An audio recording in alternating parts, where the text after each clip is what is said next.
Today's guest is Iuri Melo, who is a licensed clinical social worker with 20 years of experience and the proud father of five. He's the co-founder of School Pulse, a nationwide student support service that delivers positivity, optimism, and growth.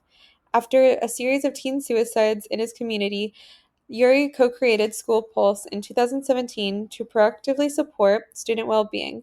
He's also the author of Mind Over Gray Matter and the teen bestseller Know Thyself, and the developer of adventure-based therapy.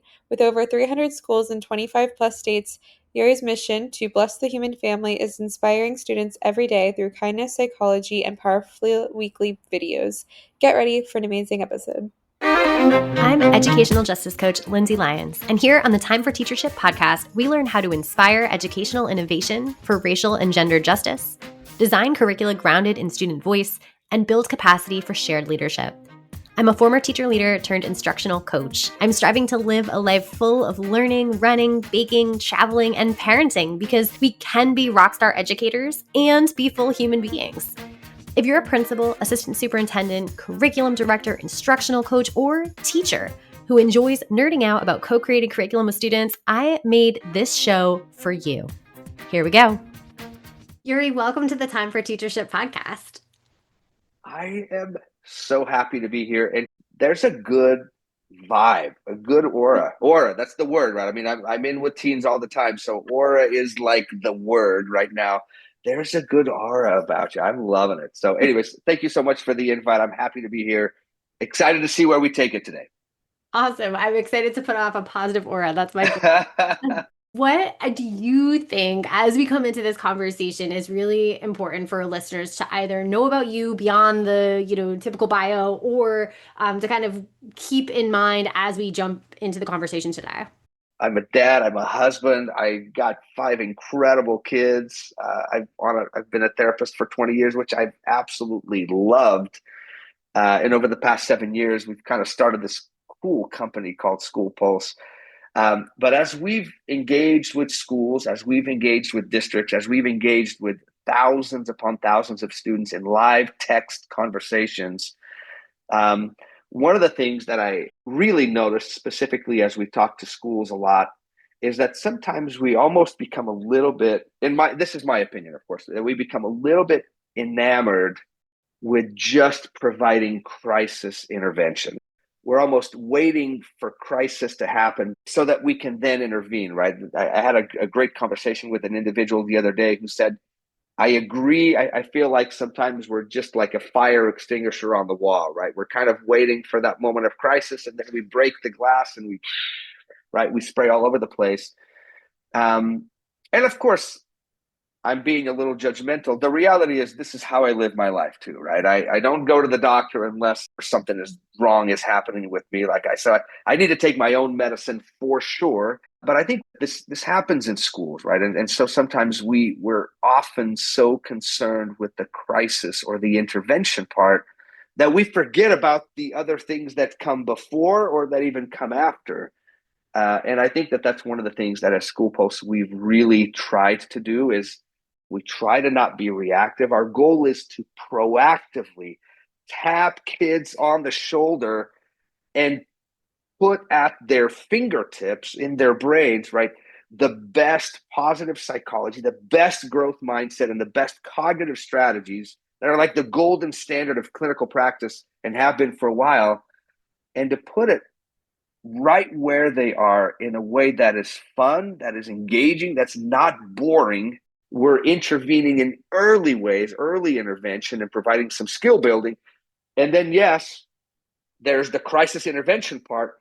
And then there's the postvention, right? There's the fact that we continue to provide that support. And so that's one of the things that we've tried to bring. That's one of the paradigms that we're trying to shift, right? Is we're not just going to wait. We're going to provide skills. We're going to intervene early, and then we're going to provide that support ongoing. And so I think we've really created this, what in schools they kind of call as a multi-tier system of support, right? Or a positive behavior intervention system, right?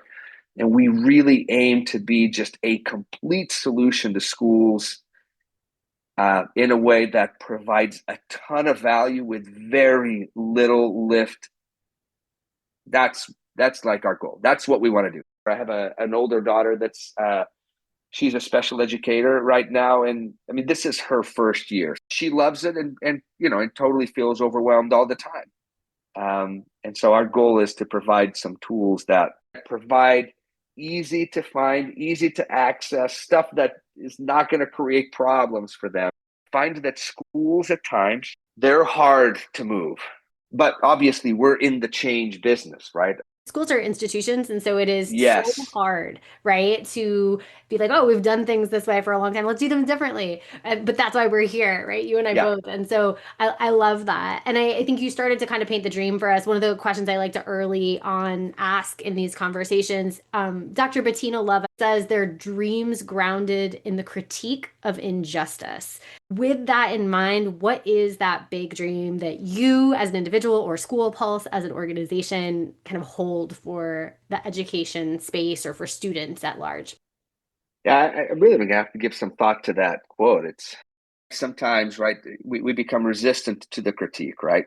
Because in a way we can become a little defensive, like somehow we're failing or we're not doing well. And if we can be a little bit more humble and meek, I think in our approach, then I think we perhaps would be more willing to make some small adjustments. But let's go back to your question. I'll tell you what my vision is. Like my vision is to like bless all the families in this planet, like is to bless the families on earth. Like that's my big vision. There are a couple of authors out there that I think that I follow pretty regularly. One of them is Arthur Brooks. He's kind of he wrote maybe it's The Art of Happiness, really good book. There's a couple of great podcasters out there. Basically, what they do is kind of at the collegiate level, they have found, like specifically at Harvard, at Yale, at Stanford, at some of these big institutions, some of the most attended classes are classes on well-being, right? The science of happiness, the science of well-being, grounded in evidence and science, right? But that also address Eastern philosophies or religious practices, et cetera, but that are based on like creating more joy, right? To create more optimism, to create more academic and student success, right? Better relationships, right? I'm like, why are we not doing this at the middle and the high school level? Like, we absolutely should. And it would not be difficult, Lindsay. It would not be difficult. I mean, we have hundreds of videos that schools could easily use for that in a proactive, educational, early intervention way instead of, right, we're just waiting for the bullying incidents. We're just waiting for when a student is going to, perpetrate violence, or we're just going to wait until somebody is self-harming or this or that or the other. We're dealing with these institutions, and they're highly politicized institutions, right? This is very challenging. I mean, we have a state contract with the state of Idaho, which is absolutely fabulous. We're in every single one of their secondary schools. We have to make sure that our content is the best word that I can describe is diplomatic and benign, right? We have to provide benign content that these administrators feel good about sharing with the public, right? And a variety of belief systems or non-belief, whatever it is, right? But I would love at state levels for them to just look at some of these pieces, right, that we are seeing at Harvard or MIT or Yale. We could be delivering this same content that, by the way, would increase academic performance, student engagement and participation, improvement in behavior, increased wellness, better relationships. And better relationships are like the hallmark of short and long-term happiness. And so there's my dream. Proactive, positive relationship building. I have a question about that. First, I just want to clarify like one piece. So you said Go. benign around your Yes. content. Can you explain a little bit more about what do you mean by Yes. benign? Earlier today, I had a conversation with 3 administrators and 2 counselors. When we say mental health education, his concern was, I think we're more focused on mental illness than we are on mental excellence, than we are on mental fitness, right? Than we are on, say, positive psychology, on growth mindset strategies, right? I feel like that's why I love specifically like, I mean, within my own private practice as well, but why I love positive psychology, growth mindset, and even cognitive strategies overall is because I feel like they're benign, right? They're not connected to a specific methodology or political affiliation or religious affiliation. These are topics that are so general, that are based and grounded on research and evidence, right? That we can present to an atheist, an agnostic, someone who's religious or not, or somebody who's a monk or a Buddhist or whatever identity. And it is good content. It can be fit into whatever their perspective is and provide positive outcomes. The translation to like teacher speak, I think, is like Give it to me. well, we have definitely like an asset-based approach, right? So you're talking about like recognizing assets and taking a positive psychology lens of things, versus a deficit lens, which is like the traditional mindset of this is what's Yes. wrong. What I hear you saying is really that inclusion is important, that this is actually Yes. inclusive of everyone. And Yes. also what I'm hearing is the balancing act is really just in navigating, which so many educators have to do, particularly educators Yes. who are like all about inclusion and justice, right? We have to navigate sometimes state legislatures banning Yes. particular words like SEL. We know it's good work for everyone. And so linguistically, whatever we name it, like it's still good for all people and it's going to help all people. So that's kind of how I'm hearing you explain that. Does that Yeah. feel right?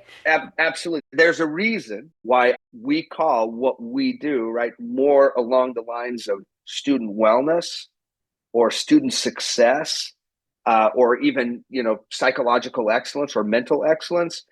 It's because, unfortunately, right, there have been these odd associations, right, with SEL and other things, right? When we promote like these social and emotional learning components to students, like the evidence is pretty good that not only improves academic performance individually, but also culturally and climate wise within a school. Like the improvement is pretty sustainable. No one wants someone to be socially unwell or emotionally unwell, right? Like illogical. Yeah. But yeah. So I appreciate your honesty and just y'all have to navigate the like climate and we can do Yeah. the work that's important. So I appreciate that. When you're talking about building proactive, positive relationships, here's what my teacher brain says. There's so much curriculum to cover. And this work is so important. Like, how do you coach leaders or teachers or kind of have that conversation to switch the mindset to like, oh no, this is actually a valuable use of our time, whether it's student time out of the classroom as like a homework. I'm not sure how exactly school pulse all fits in. Sure. Or if it's like literal time in the classroom where you're building student to student relationships while you're live in person or teacher to student relationships. What is that aha moment that you've seen people be like, Mm. oh, right, like this is why it's important to do that? We do visit, obviously, with a lot of individuals that are decision makers, right? All the way from, say, a superintendent to a school administrator to a school counselor, to student service directors at the district level and sometimes some curriculum leaders, et cetera. And I feel like each one of those, right, has specific places of pain, right? So for example, say with a superintendent, school safety and liability protection is very important for them. Like I'll give you an example. I had a superintendent that I was working with, and he was involved in a civil lawsuit where he was being sued by a couple of parents because a couple of students had taken their life by suicide. But as I was talking to the superintendent, he said to me, "Man, Iuri, I wish that I had School Pulse in my pocket walking into that schoolroom." For a superintendent, right, at the district level, right, creating some of this, student safety, um, liability protection, like that's for them, that's like, yes. For principals, right, we're talking more like, the school culture and climate. These things are going to do two things for you. Number one, they're going to impact student behavior, right? What does that mean? That means less problems, right? That means less disciplinary issues, right? This is going to move the academic needle for you. And this is going to impact the overall culture and climate of your school. We want to make this environment better for you by instituting this systemic, right, kind of enrichment, evidence-based content that shows that these things will improve over time, even if we're just talking percentages, right? And then, of course, with counselors, I feel like that's our easiest population, right? Because in a way, they're viewed as kind of the mental health hub of the school. even though a lot of their work maybe has more to do with college readiness or, dealing with scheduling and things like that. But they're still viewed as the mental health hub. And man, we walk into a school and we just provide them with the most comprehensive mental health resource in the world, like truly. I know that's so cliche to say, but it really is. And I would say for teachers, as well, whether it's a special educator, whether it's a teacher, or maybe you're in charge of you have to have this kind of SEL minute or, provide some sort of student wellness type thing. We can provide you with a tool that requires no prep time, that allows you to deliver the awesome evidence-based content. If you want to engage with the students, we have it all done for you, and it's digital, it's cool, it's fun, and you can finish that and you can go about teaching math or whatever it is that you're teaching and feel like you've been able to deliver that without oh my gosh, now I've got to be in charge of providing the student wellness content. Live text conversations, you said there's little videos. What can you tell us more about what are these different avenues that students actually get to engage with the content? Live text-based support, I would say, is completely unique. Nobody else is doing that out there specifically with the school. And so that was kind of where we were born. And then since then, as we've listened to other administrators and supers and other counselors, we've listened, we've heard their challenges, their gaps, right? And we've tried to create these really targeted solutions, right, to just address those. Our email campaign, I'll just start with that really quick, is the school provides us the emails for parents and students, and we just begin this proactive email campaign. It's one email per week. It's not spammy, where we deliver these student success activities, right? One per week that's usually based on the time of the year, whether it's the holidays, whether it's the end of a quarter, whether it's the beginning of the school year, the end of the school year. We're aware of what students are struggling with during those times, and we provide these student success videos. We provide them to parents. Transparency is huge for us. We want them to have great tools, and we deliver them to students as well. Email is good. It allows us to do this kind of tier one, universal, everybody gets it. And then we have kind of our text-based support. And I would say that this is probably the most powerful tool we have. It's powerful because we're actually engaging with actual parents and actual students, right? Who may be doing really awesome. And we want to keep that going, right? Once again, we're a positive psychology service. And then, of course, we have students who are texting us, or parents, by the way, who are themselves suicidal, struggling with substance abuse, going through a divorce, going through, custody battle or whatever it is, all the way to students, who have reported, physical or sexual abuse, who are self-harming, who are actively suicidal, who are actively homicidal. And we are providing a live touch point that's not AI. When you think about, how do we increase capacity at a school, right? How do we, take this ratio of, one counselor for every 400 or 500 students? How do we increase capacity? Well, this is how we do it, right? We create these proactive campaigns. We have live support that goes on after school, through the weekend, over the holidays, through the summer. And that's how we build these positive outcomes, one student at a time. And so when students engage in this service, right, whether the school opts them in, or you can see here in my little screen, I have this little QR code. We put these throughout the school, and the kids just walk up, they scan that, and it opts them in. It's not an app. They don't have to create a username or password. It literally just shows up as a text on their phone, like, hey, welcome to School Pulse. And from that moment on, right, every Tuesday and Friday, we're going to proactively text those students with cool content that's fun, it's engaging, our videos as well. And then anytime that they engage with us, then we have a live people, live support, people who are just excited to talk to them, grateful that they're there to support them, cheer for them.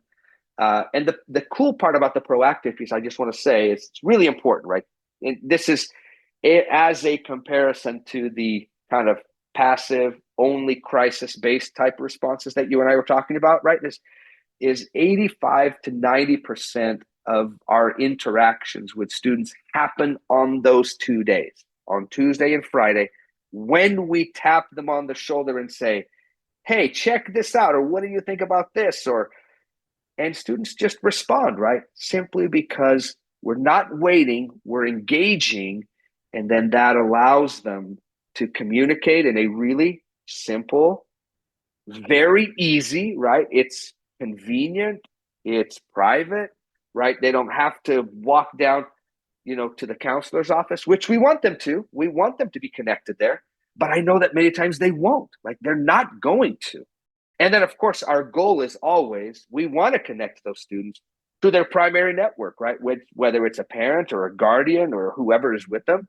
Number two, to the professionals at the school. And number three, to other resources should we need to.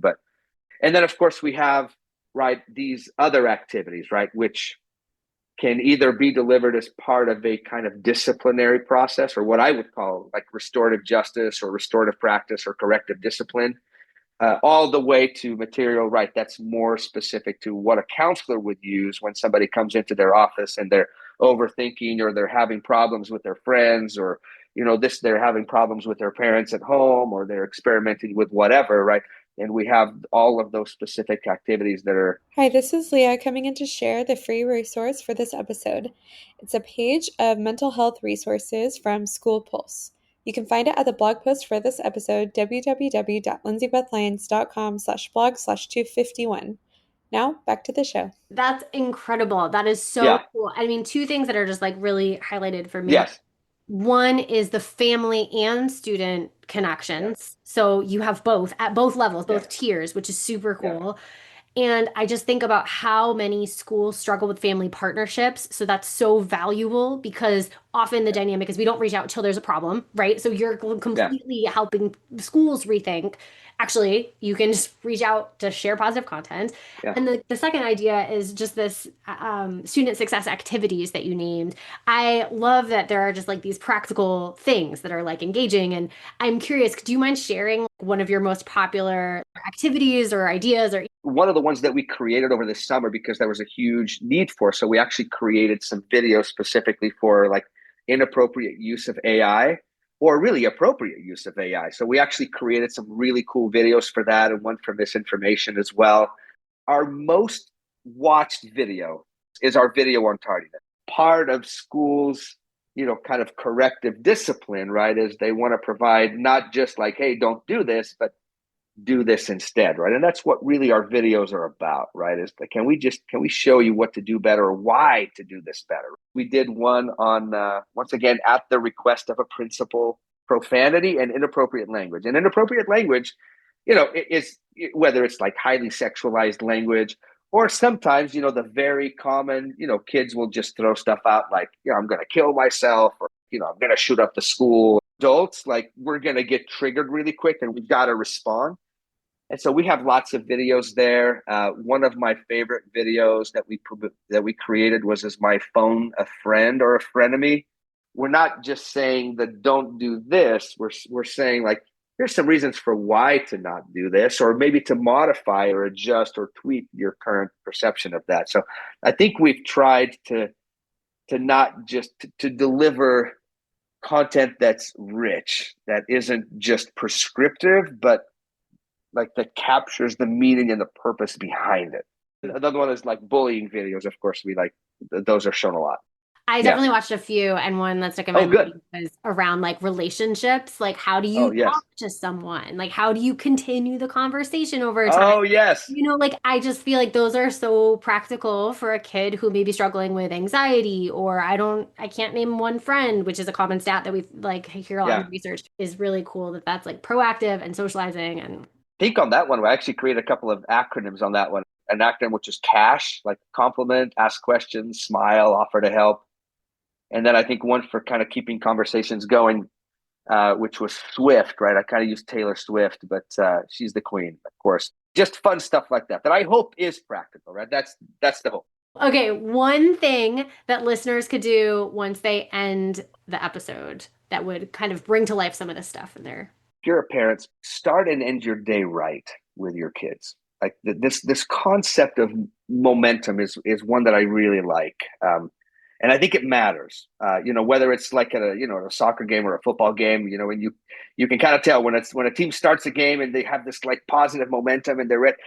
And when they don't, right, they're out there, they're dragging, their heads are down, whatever. And so I would say, for your spouse, for your partner, for your child, whatever it is, just start your day with positive momentum. And when possible, end it that way. And I'm not talking about, it doesn't have to be this big, remarkable thing, but just like, we're just talking about like, just, you know, putting your kid to bed or saying, I love you, or I care about you, or today was hard and tomorrow will be better. Like, we got this, like whatever it is, but just manage those momentums is what I would say. And I think if you start it well, the chances that it will stay well are improved. It doesn't guarantee it, but it's improved. So I would say manage your momentum, start your day great and end it great. And man, I think life will be a lot happier for you. I would even argue teachers can use that too. Start the class well, Oh, end the class well, right? yes. Yeah. Oh my gosh, that is a great idea. You should put that into I'm sure you've got some sort of cool training thing going on. Do that. Manage the momentum of your classroom, right? Start well, by greeting kids at the door with a smile, with fist bumps, with cool, whatever it is. And then, even though the classroom may be a total disaster in the midst, but like end it well, end it well, greet them again as they're exiting, and just trust the process, right? Trust that process. It's going to yield good outcomes. That's right. Okay, Hey, well done, Lindsay. I like that. Sorry. thank you. One thing you're learning about lately could be related to work, but doesn't have to be. Oh my gosh, you're going to absolutely go crazy with this one. So the latest thing that I've done that I've just had so much fun with, I'm totally blown away. So I use like ChatGPT and Claude, which are like two AIs. I'm sure most everybody, or if not everybody, is totally familiar with those. But I started about 3 weeks ago. I opened up my little ChatGPT on my app on my phone, and I said I want to create a like little mini course, and I said I want you to take like, because I just love like thinking. I don't know how else to say it, but I really enjoy philosophy. I enjoy obviously psychology. Like, this is what like my whole degree is in. I love spirituality. And so I asked ChatGPT, I said, hey, can you create a daily like mini lesson program? And Lindsay, I challenge you, go do this. I promise you, you'll love it. And create. And I just said, I love philosophy. I love psychology. I love like Eastern philosophy and like some of these other religious practices. And I want you to create a mini daily lesson that I'll like prompt you to start every day, that just includes, right, and almost kind of synthesizes some of these things together. And every day I just go next, and it launches it, all the way from Aristotle to Mahatma Gandhi to Viktor Frankl, and all the way to, Albert Ellis and cognitive behavioral therapy. And it just creates these little mini lessons that lend from, right, all the way from like, Taoism to like cognitive behavioral therapy. And it's just like packed with goodness and just these little tiny like lessons that I can read through. Talk about creating positive momentum at the beginning of your day. I promise you, like, just start with that and it will inspire you. So anyways, that's been one of the little tools that I've started, that I would say, just add a little bit about your life. Hey, my name is Lindsay. I'm 20 some years old. I'm a da da da da. I'm trying to create this. And I'm looking for inspiration from, Eastern philosophy approaches or philosophy or the masters in psychology, whatever. And can you create a daily course? And of course, ChatGPT will be, that's such a wonderful idea, Lindsay. Let me set that right up for you. But I'm telling you, like, there are some really cool things that you can do with that technology. And it's been totally, so that would be my suggestion to you, is try it out, Lindsay, and to all of you listeners, just give it a go and have fun with that. Super cool. Thank you for that suggestion. Last Yeah. question before we wrap up. Where can people learn more about you or connect with you? Yeah. Well, you can go to schoolpulse.org, or you can just email me. My name is Iuri. It's a strange name. It's Portuguese, but it's spelled Iuri. It makes no phonetic sense. So Iuri at schoolpulse.org, and you can just email me or go to our website and find out more about us. And man, let's change the world. Let's do some good. Let's be proactive about it too, not just reactive. But Nice positive ending. Like you're like yes, good momentum. awesome. Thanks, Yuri. I really appreciate this conversation. Absolutely. Best of luck to you, Lindsay. Thank you. If you like this episode, I bet you'll be just as jazzed as I am about my coaching program for increasing student-led discussions in your school. Shane Safir and Jamila Dugan talk about a pedagogy of student voice in their book, Street Data. They say students should be talking for 75% of class time. Do students in your school talk for 75% of each class period? I would love for you to walk into any classroom in your community and see this in action. If you're smiling to yourself as you listen right now, grab 20 minutes on my calendar to brainstorm how I can help you make this big dream a reality. I'll help you build a comprehensive plan from full-day trainings and discussion protocols like Circle and Socratic Seminar to follow-up classroom visits where I can plan, witness, and debrief discussion-based lessons with your teachers. Sign up for a nerdy, no-strings-attached brainstorm call at lindsaybethlyons.com/contact. Until next time, leaders, think big, act brave, and be your best self. This podcast is a proud member of the Teach Better Podcast Network. Better today, better tomorrow, and the podcast to get you there. Explore more podcasts at www.teachbetterpodcastnetwork.com. We'll see you on the next episode.